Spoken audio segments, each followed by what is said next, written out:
Baik, kita mulakan kuliah maghrib kita pada malam ini dengan bersama-sama membaca kitab ila hadratin Nabi Muhammad Mustafa Rasulullah sallallahu alaihi wasallam wa ala alihi wa sahbihi Fatihah. A'udzu billahi minasyaitonir rajim. Bismillahirrahmanirrahim. Alhamdulillahi rabbil alamin arrahmanir rahim maliki yaumiddin. Iyyaka na'budu wa iyyaka nasta'in ihdinas siratal mustaqim siratal ladzina an'amta 'alaihim ghairil maghdubi 'alaihim waladdallin. Amin. Assalamualaikum warahmatullahi taala wabarakatuh. Alhamdulillahilladzi nahmaduhu wa nasta'inu wa nastahdi wa na'udzu billahi min syururi anfusina wa min sayyiati a'malina. May yahdihillahu fala mudilla lahu wa may yudlil fala hadiya lahu. Asyhadu an la ilaha illallah wahdahu la syarika lahu wa asyhadu anna Muhammadan 'abduhu wa rasuluh. Allahumma shalli wa sallim ala sayyidina wa nabiyina wa habibina wa maulana Muhammad ma min muttaqin wa qadatul jahilin wa ala alihi wa sahbihi wa man da'a bi da'watihi wa sanna bi sunnatihi ila yaumil. Rabbi ishrah li sadri wa yassir li amri wa hlul 'uqdatam min lisani yafqahu qawli. Qala Allah Subhanahu wa ta'ala fil Qur'anil Karim, a'udzu billahi minasyaitonir rajim. Yarfa'illahu allazina amanu minkum wallazina utul ilma darajat. Yang bermaksud Allah Subhanahu wa taala mengangkat orang-orang yang beriman dan memegang ilmu karena kamu akan beberapa derajat. Wa qala Nabi sallallahu alaihi wasallam, "May yuridullahu bihi khairan yufaqihu fid." Yang bermaksud barang siapa dikehendaki Allah Ta'ala akan kebajikan dan saya berikan pahaman di dalam agama.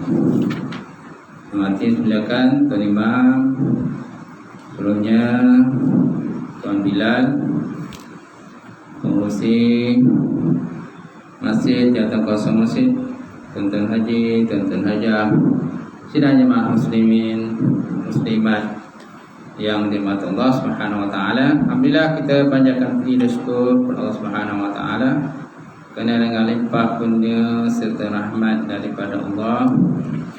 Lagi tuan-tuan, pada malam ini kita dapat bersama untuk kita sambung pengajian kita bab fiqh kitab Munyatul Musalli,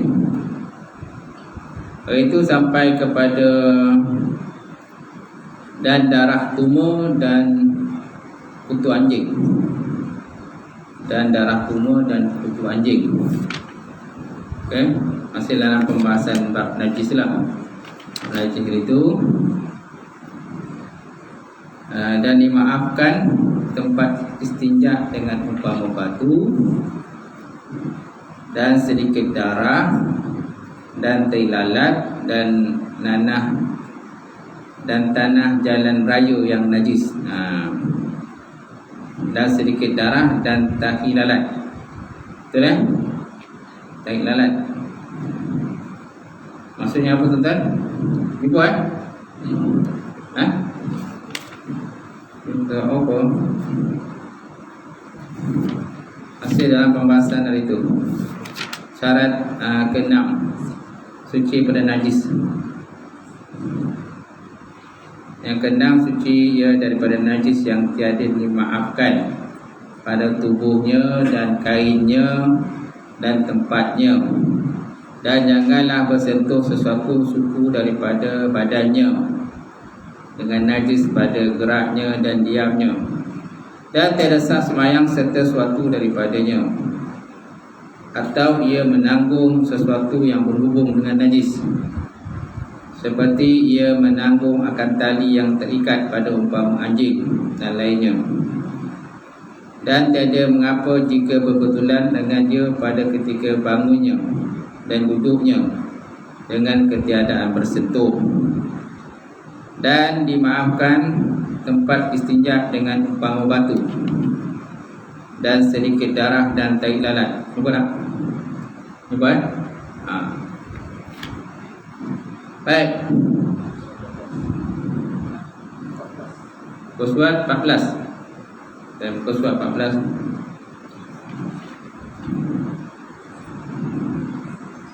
Baik, kita lihat dan sedikit darah. Dan sedikit darah. Maksudnya apa? Jika syarat darah itu jika binatang yang tiada mengalir darahnya, dimaafkanlah. Dan sedikit darah, maksudnya darah itu jika binatang yang tiada mengalir darahnya seperti pijat-pijat, kutu dan umpamanya, maka dimaafkan sedikit daripadanya pada pakaian badan kerana kesukaran memeliharakannya. Sebab kan susah nak meliharakannya, so dimaafkanlah. Seperti pijat-pijat, kutu dan umpamanya. Tapi bau busuk lah, betul tak? Pijat-pijat ni bau kan, busuk kan, itu. Maka dimaafkan sedikit daripadanya pada pakaian dan badan. Kenapa? Kerana kesukaran memeliharanya. Dia kata susah nak pelihara lah. Akan tetapi jika binatang yang mengalir darah selain daripada anjing dan babi, maka padanya 3 pendapat. Dia ada 3 pendapat lah, dia sebut dalam syarahnya. Pertama, dimaafkan sedikit. Pertama dimaafkan sedikit, iaitu pendapat Imam Syafi'i dalam kitabnya Al-Um. Pertama dimaafkanlah sedikit. Yang kedua, tiada dimaafkan sedikitnya. Banyak dan juga banyak. Sedikit ke banyak ke tetap tak dimaafkan. Tiada dimaafkan. Yang ketiga, dimaafkan kadar yang kurang daripada tapak tangan. Ini pendapat ketiga lah. Dimaafkan kadar yang kurang pada tapak tangan, tiada dimaafkan yang lebih daripadanya. Rujuk dah dalam kitab Al-Bayan Syarah Mu'azzam dan Majmu' Syarah Mu'azzam. Ini tadi berkenaan dengan darah lah. Sedikit darah tadi ulang semula. Maksud darah itu jika binatang yang tiada mengalir darah seperti pijat-pijat, kutu dan umpamanya, maka dimaafkan sedikit daripadanya pada pakaian badan kerana kesukaran kita nak peliharanya. Akan tetapi jika binatang yang mengalir darah, yang mana binatang itu selain daripada anjing dan babi, kerana babi ini memang nazim mughalazah lah, dia bukan yang selain daripada anjing babi lah. So dia ada 3 pendapat. Dia kata, pertama dimaafkan sedikit. Ini pendapat Imam Syafi'i sendiri dalam kitab Yang kedua, tiada dimaafkan, sama ada sikit ke banyak ke tak dimaafkan. Yang ketiga, dimaafkan kadar yang kurang daripada tapak tangan. Kurang daripada tapak tangan, tiada dimaafkan lebih daripada. Ni rujuk dah dalam kitab lah, dia ada kitab sebut ini, kitab Al-Bayan Syarah Mu'azzam. Betul. Okey, ini adalah kitab Tahqiqul Wafi Syarah Munatul Musali. Kemudian kalau dalam kitab ni pula banyak kitab syarahan Munatul Musali kan. Ini pun kitab syarah Munatul Musali lah. Kitab Hidatul Qari menyatakan bahawa dan sedikit darah, sedikit marah,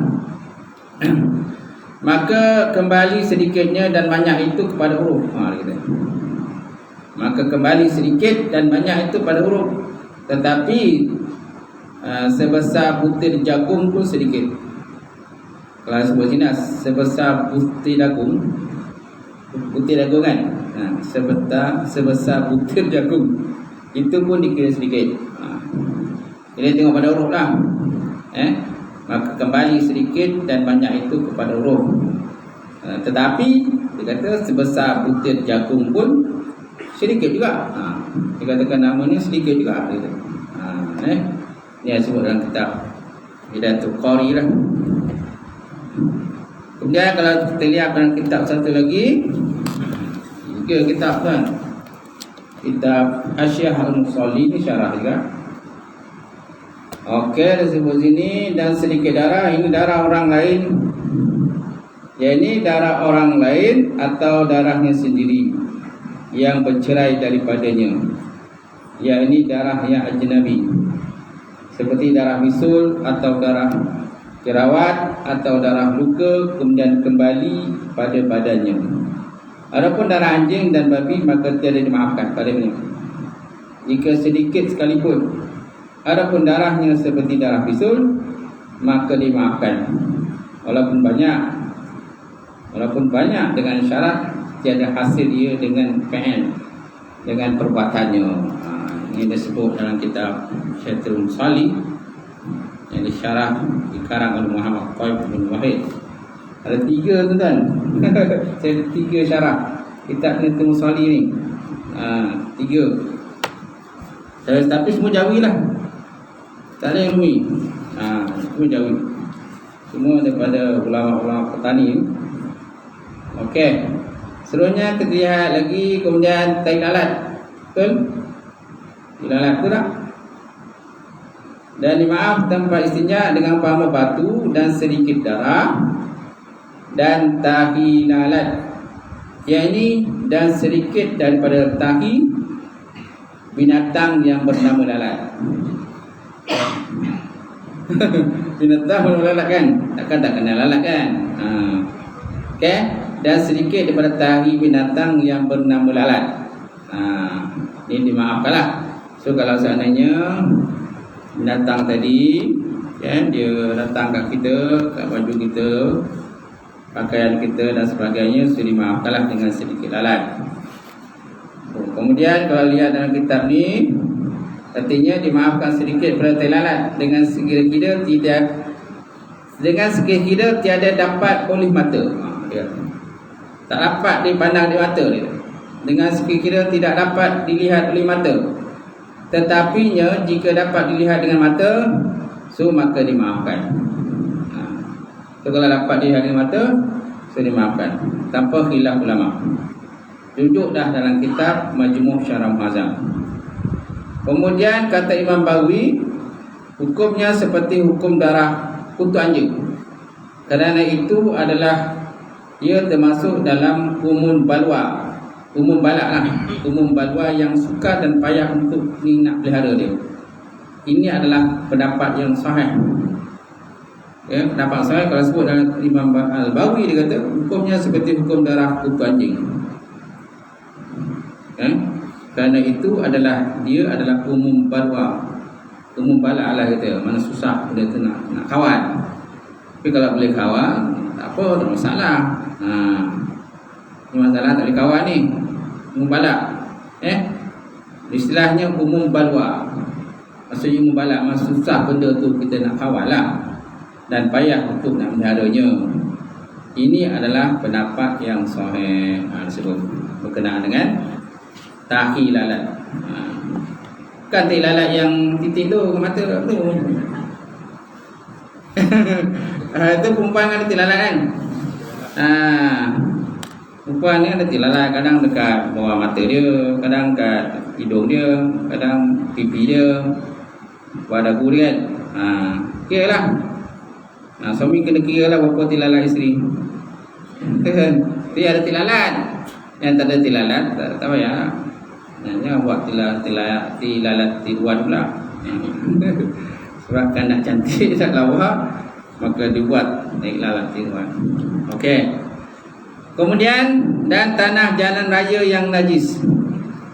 Dan tanah jalan raya yang najis pun dimaafkan. Artinya dimaafkan tanah jalan raya yang najis yang sukar meliharanya. Disebutkan dalam kitab Mughni Muhtaj, dimaafkan tanah jalan raya yang diyakinkan najisnya, walaupun kita yakin dia najis. Gitu. Dimaafkan jalan tanah raya yang diyakinkan najisnya, kerana manusia itu tidak sunyi daripada berhamburan pada hajat-hajat mereka. Itu jalan raya tu kan dia nak jaga kan, nak pelihara kan. Kadang ada lembu berak situ, kambing berak kan, anjing pun kadang berak atas jalan raya kan, macam tu.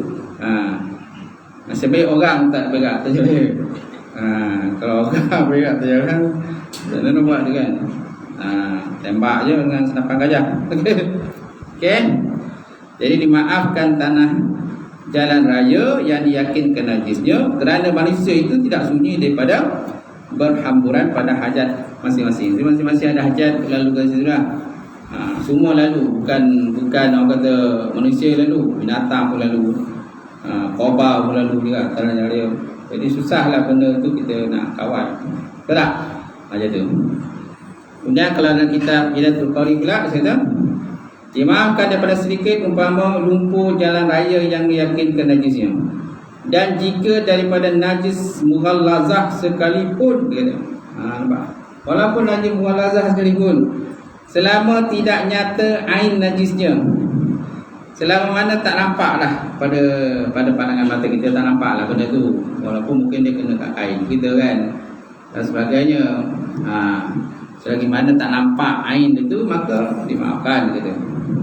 Selama tidak nyata ain najisnya, dan demikian itu kerana sukar darah daripadanya, dan yang sedikit daripada darah. Tadilah semua dimaafkan pada sedikit umpama lumpur jalan raya yang diyakinkan najisnya, dan jika daripada najis mualazah sekalipun, selama tidak nyata ain najisnya, maksudnya selama mana tak nampak lah daripada sudut pandangan mata kita tu tak nampak.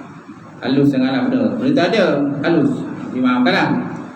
Dan demikian itu kerana sukar untuk nak peliharanya. Masya Allah. Baik, kemudian darah tumak. Darah tumak, tumak ni apa? Kutuan. Darah kutu anjing. Dan darah tumak. Yang ini dan yang sedikit daripada darahnya, maka tidak dimaafkan daripada banyaknya. Kalau darah tu banyak, darah tumak ni apa? Kutu kan? Jadi kutu juga kan, tumak kan, macam tu. Dan yang sedikit daripada darahnya dan tidak dimaafkan daripada banyaknya. Itu dengan darah tumak lah. Kemudian kalau sini sebut apa lagi? Artinya dimaafkan daripada darah tumak. Dan juga kutu anjing pun dimaafkan juga. Jangan kalau kena kutu anjing tak perlu nak samak lah. Kutu anjing kan, kutu dia je, bukan anjing pun. Jika diambilkan kutu anjing dan umpamanya lalu membunuhkannya pada pakaiannya atau badannya atau di antara dua anak jarinya, lalu bergelombak dengan dia. Bergelombak apa? Macam pecah lah kan? Situ dia kata. Lalu bergelombak dengan dia. Kata Imam Matawali, jika banyak tidak dimaafkan daripadanya. Dia kalau banyak tak dimaafkan. Tetapi jika sedikit dimaafkan pada wajah yang asah, katanya. Katanya lagi, jika adalah darah kutu anjing itu pada tangan bajunya, lalu dia bersolat dengan dia. Jika banyak, tiada sahlah solatnya. Kalau banyak, tiada sah solat. Dan jika sedikit, sah solatnya pada wajah yang asah. Pada wajah asah. Apa kenaan tadilah? Kutu anjing. Nama dia anjing situ, tapi dia bukan anjing, kutu saja. Kutu yang ingat dah. Bukan anjing kan? Anjing. Apa ya?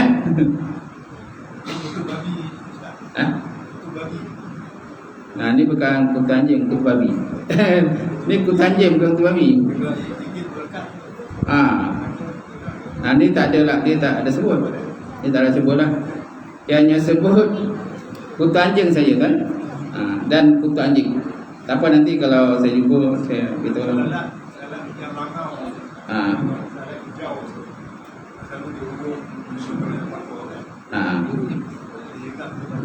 Sama juga lah. Itu dekat Mubalwa tadi. Maafkan sebab susah lah kita nak kawal. Betul tak? Takkan nak kita pergi tangkap satu-satu. Bila masa nak tangkap satu, kita yang ponik nanti menangkap kan. Dia tak ada masalah. Tobang sana, tobang sini. Kita yang cungah belalah, kita pun pesan masa nak tangkap dia.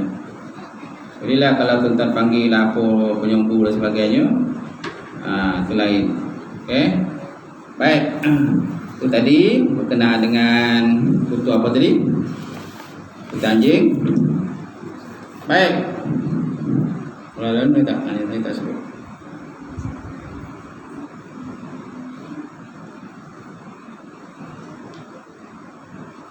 Baik, kemudian kalau sebut dalam kitab ni tanah jalan raya yang najis.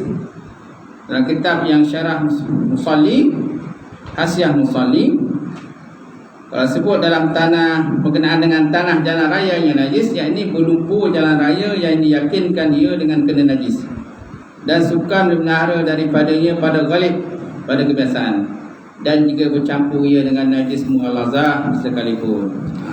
Persalahan yang tiada sukar memelihara, maka tiada dimaafkan.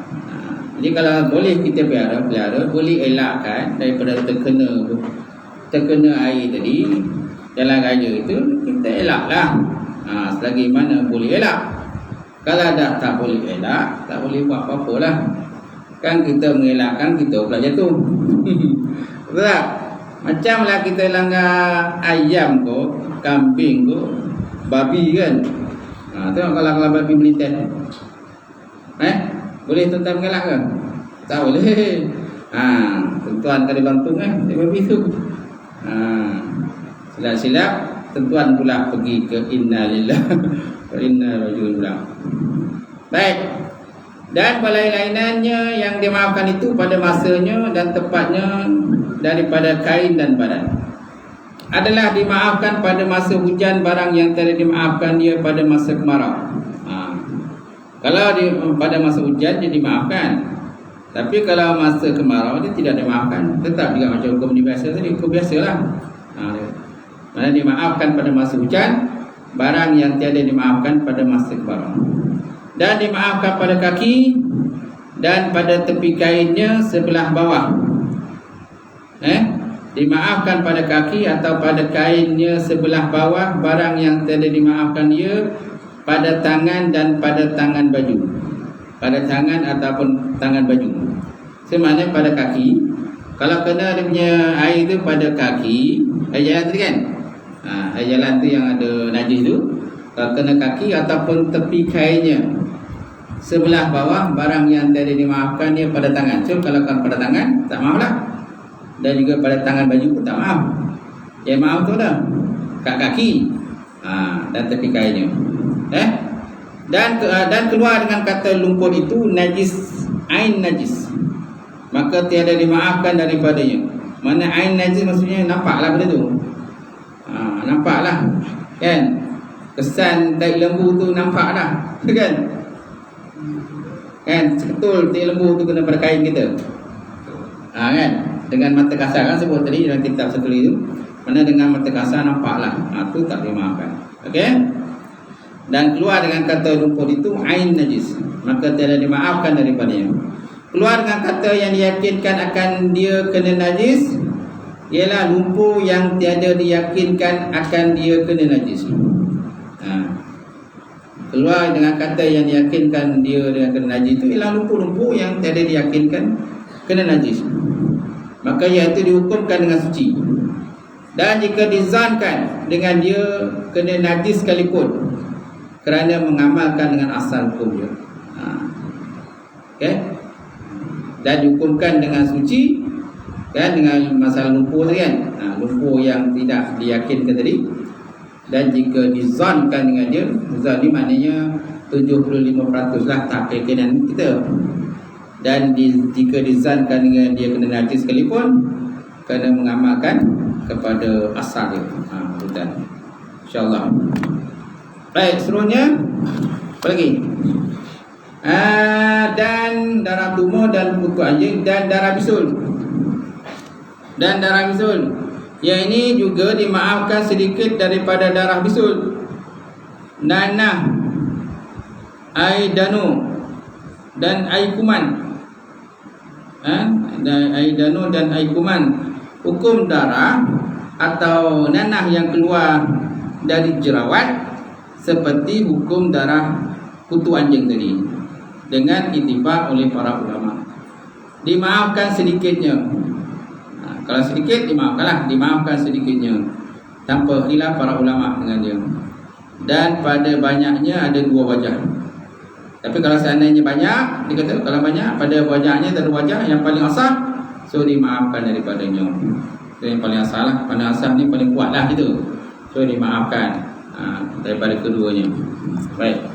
Kemudian kitab ni pula, dan darah bisul dan dana.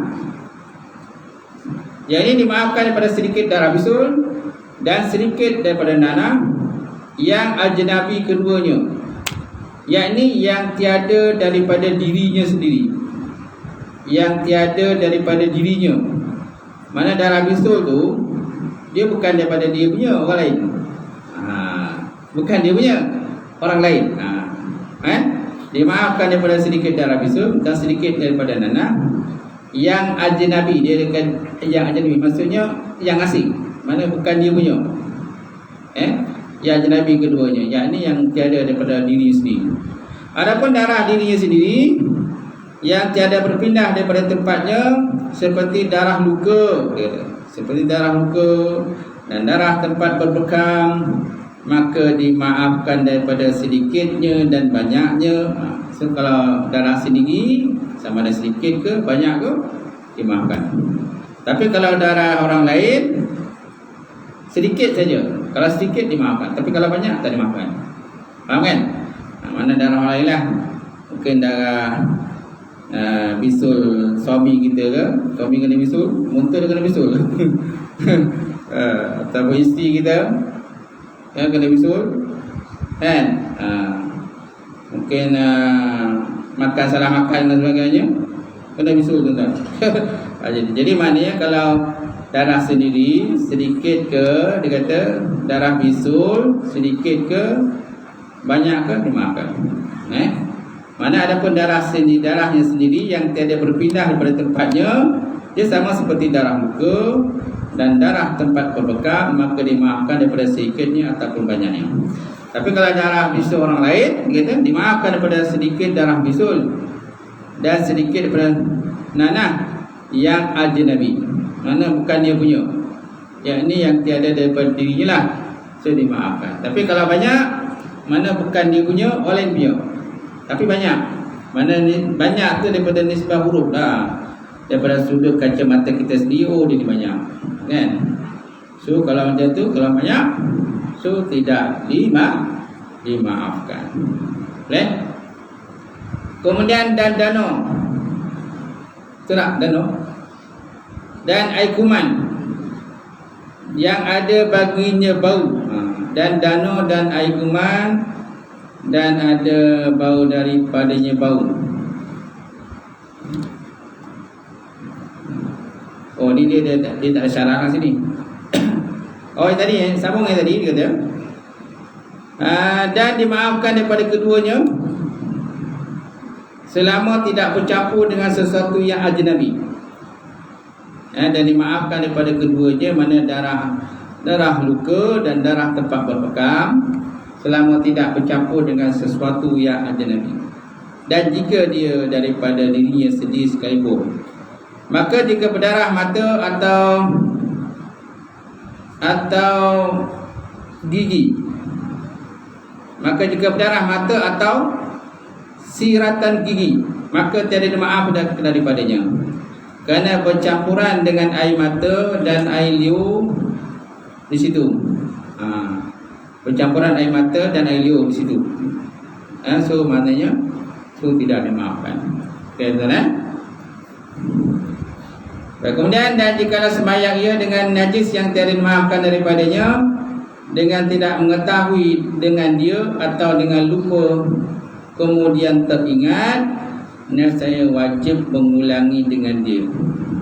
Sebenarnya kalau kita misalnya sembahyang ada najis tadi kan, najis yang nampak daripada sudut mata terdalam, dan jika sembahyang ia dengan najis yang tiada dimaafkan daripadanya, apa sajalah najis tidak dimaafkan, dengan tidak mengetahui dengan dia, tapi dia tak tahu dia ada najis kat situ pada pakaian kita, tidak ketahui ada najis, atau dengan lupa Dia mula-mula dia ingat ada najis pada pakaian tu, kemudian lupa pula. Kemudian ingat balik. Nah, saya wajib mengulangi dengan dia. Wajiblah ulang. Ada orang kadang terlupa.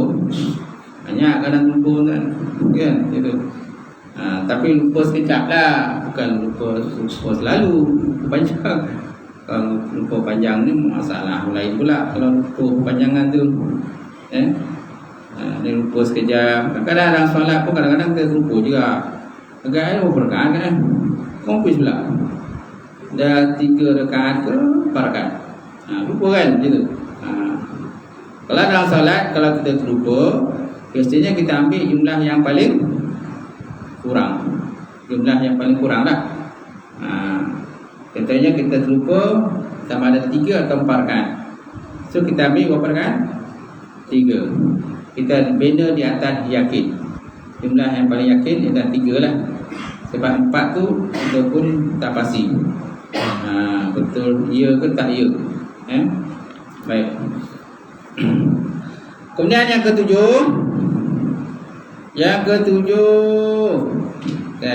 meninggalkan berkata-kata dengan sengaja yang bukan Quran. Yang ketujuh, meninggalkan berkata-kata dengan sengaja. Sebagai ulama membilangkan ini sebagai syarat daripada sah solat, sebagai perkara yang membatalkan sembahyang. Berkata-kata iaitu kalamul lafzi. Yang kalamul lafzi masih berhuruf bersuara, maka tidak dibilangkan senyum itu daripada berkata-kata. Kalau sembahyang senyum kan, tak apa benda senyum tak tahu lah kan. Orang sembahyang baca ayat semua kan, dia senyum je. Itu bukan dikatakan sebagai berkata-kata lah. Tak tahulah kalau senyum tu dia berkata-kata, tak kan gitu. Berkata-kata iaitu kalamul lafzi, iaitu berhuruf dan juga bersuara. Dan tidak dibilangkan senyum itu daripada berkata-kata, maka tiada batal lah sembahyang dengan dia kalau tersenyum. Adapun berdahem-dahem dan menangis, mengerang dan berhembus dengan mulut dan batuk dan bersin, maka jika nyata daripadanya 2 huruf, kata, kalau nyata daripadanya 2 huruf atau 1 huruf yang memberi faham, sebatallah sembahyangnya. Batal sembahyang. Jika nyata 2 huruf maksudnya dalam bahasa Arab lah. Mana kita dah masukkan kalam ajnabi.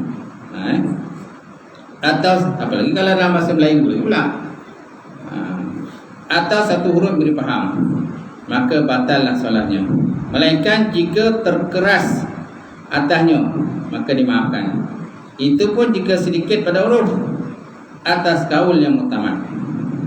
Dan jika sakit seseorang dengan seumpama batuk yang berkekalan, sekiranya tiada sunyi satu masa yang lulus daripada sembahyang dengan ketiadaan batuk yang membatalkan sembahyang, maka yang zahirnya dimaafkan daripadanya dan tiada wajib diqadakan sembahyangnya. Batuk je kan, dah mesti batuk. Dah kena pula musim tu batuk kan. Angkat takbir, belum takbir pun dah batuk dah. Belum takbir pun dah batuk. Takbir batuk, baca Fatihah batuk, baca surah batuk, asal baca je batuk, sampailah Assalamualaikum berbatuk lagi tu kan. Nampak? So dia kata apa? Dan jika sakit seorang dengan umpama batuk yang berkekalan, sekira tiada sunyi satu masa yang lulus padanya sembahyang dengan ketiadaan batuk yang membatalkan sembahyang, yang zahirnya dimaafkan daripadanya, maka tiada wajib diqadakan sembahyangnya. So tak wajib qada lah sembahyang tadi. Jika berkekalan betul.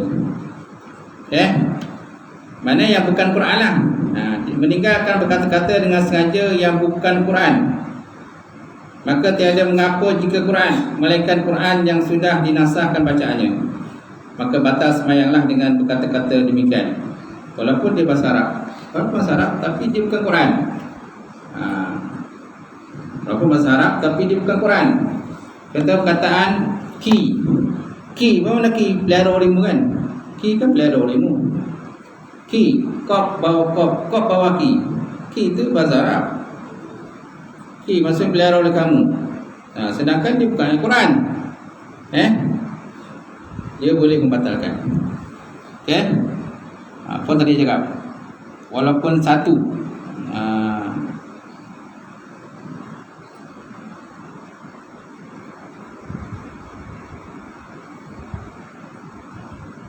Maka jika nyata daripadanya dua huruf atau satu huruf.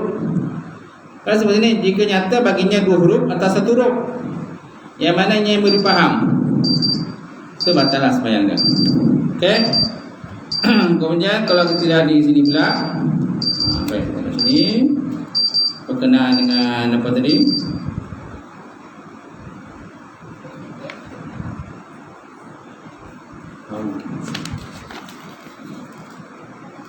Apa kata-kata dengan sengaja kan? Okey, kita lihat di sini.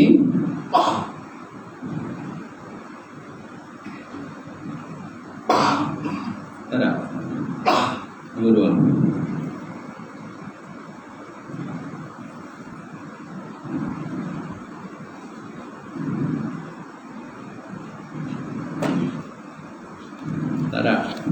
Tak ada syaratnya. Kalau yang sebut dalam kita ada lagi. Okey. Meninggalkan berkata-kata. Berkata-kata yakni dengan bahasa Arab atau lainnya, nampak? Walaupun bahasa Arab. Berkata-kata yakni dengan bahasa Arab atau lainnya, sama ada buat untuk masalah sembahyang, seperti katanya jangan berdiri, atau bukan sebab masalah sembahyang. Pun juga. Contohnya seorang itu berkata dalam bahasa Arab jangan berdiri. La takum kan jangan berdiri. La takum jangan duduk. La takum jangan berdiri. Mana benda tu bahasa Arab, tapi dia bukan termasuk dalam perkara yang kita baca dalam solat. Fatihah ke surah kan, ataupun tasbih-tasbih itu, dia bukan termasuk dalam tasbih. Dia boleh membatalkan sembahyang. Kemudian dua huruf. Katakanlah dua huruf. Yang ini kerana dua huruf itu jenis kalam, yakni perkataan. Jenis perkataan dan sebab sekurang-kurangnya susunan perkataan itu dua huruf, yakni satu huruf untuk perantaraan dan satu huruf untuk buat wakaf. Jadi berhenti, maka batallah sembahyang. Maka batallah sembahyang jika dengan mengata satu huruf atau qasad mengata dua huruf sekalipun. Baik, kemudian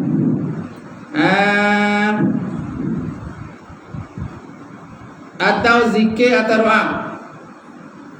Atau zikir atau doa.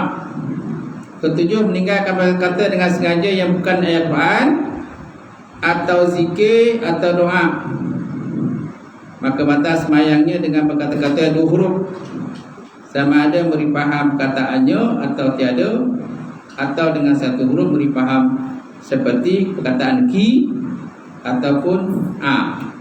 Ki atau a. Ki maksudnya pelihara limu, jaga limu.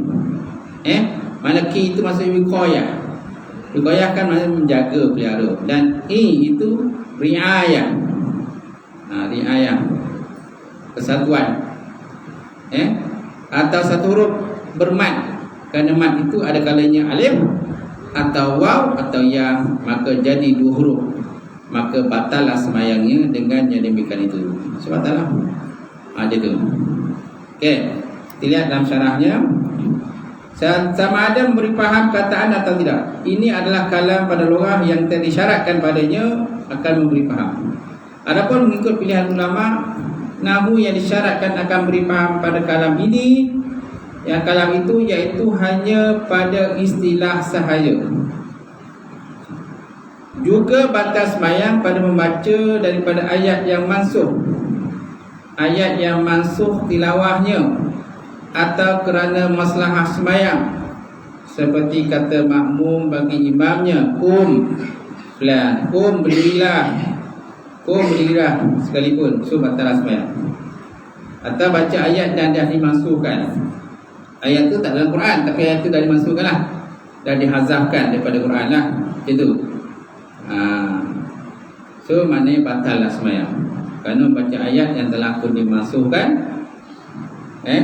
ayat yang masuk tilawahnya masih bacaan ni tak perlu baca lagi lah. Baik, tampil peringatan. Terdapat 3 perkara yang berlainan tentang nasah dan mansukh, iaitu nasah tilawah dan hukumnya, dan nasah hukum tanpa nasah tilawah, dan dinasahkan tilawah tetapi tidak dinasahkan hukum. So ada 3 lah. Terdapat 3 perkara yang berkaitan tentang nasah dan mansukh, batal dan yang dibatalkan. Ada kalanya ayat itu dia nasah tilawah, nasah segi bacaan, tapi hukumnya masih berlaku.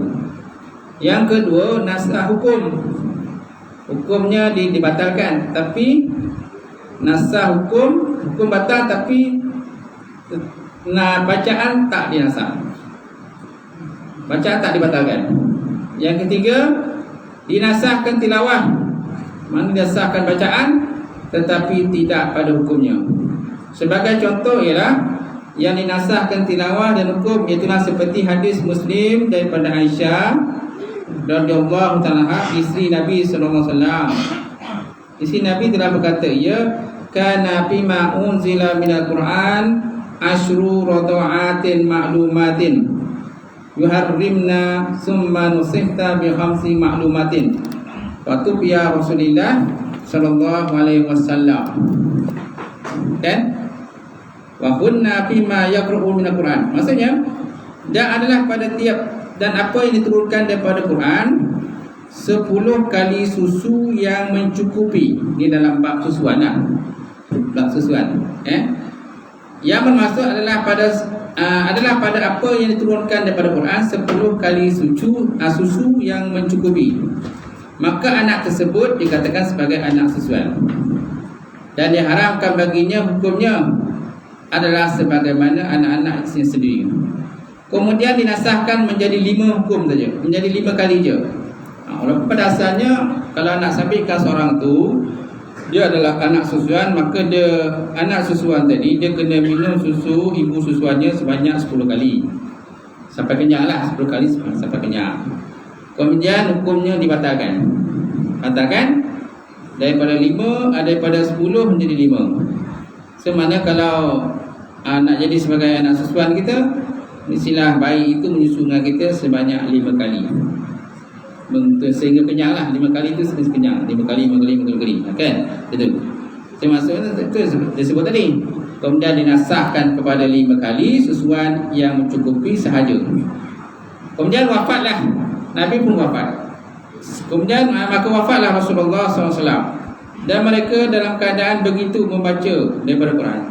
Akan tetapi walaupun begitu, ayat 10 kali susuan itu diharamkan.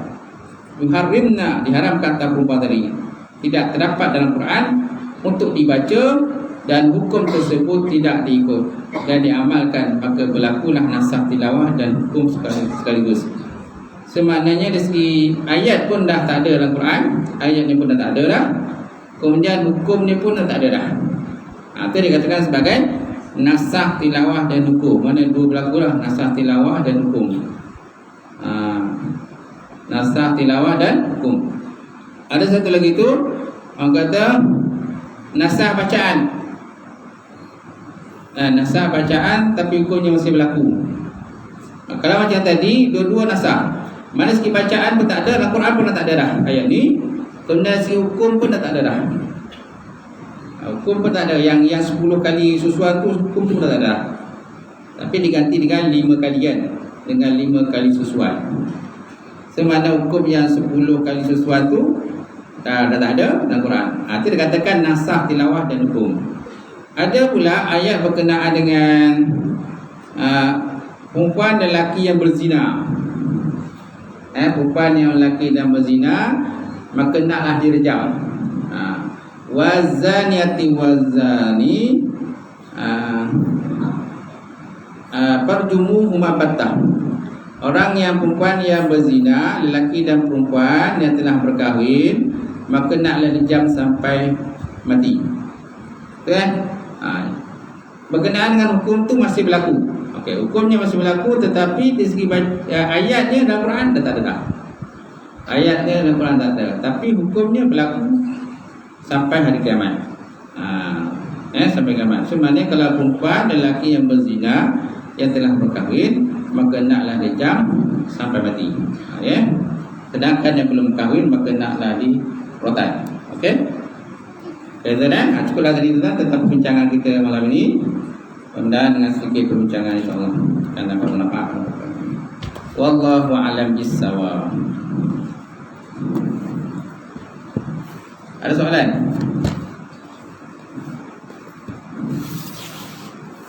Dia? Ada? A'udzubillahi minasyaitonirrajim. Bismillahirrahmanirrahim. Alhamdulillahirabbil alamin wassalatu wassalamu ala sayyidil mursalin wa ala alihi washabbihi ajmain. Allahumma zidna ilman nafi'a wa yaqina as-sadiqa wa ala mutaqabbala wa rizqana halalan mubarakatan katsiran wa siyan nabatai alim. Nawlana qulubana bi nuri ma'rifatika wa ta'ala ta'arifin. Allahumma faqina bidin Allahumma faqina. Allahumma ja'al hadza jama'an marhuma wa tabarrakana min ba'di tabarrukan ma'suma. Rabbana atina fid dunya hasanah wa fil akhirati hasanah wa qina adzabannar. Subhana rabbika rabbil izzati amma yasifun wa salamun alal mursalin. Qabbalallahu minkum.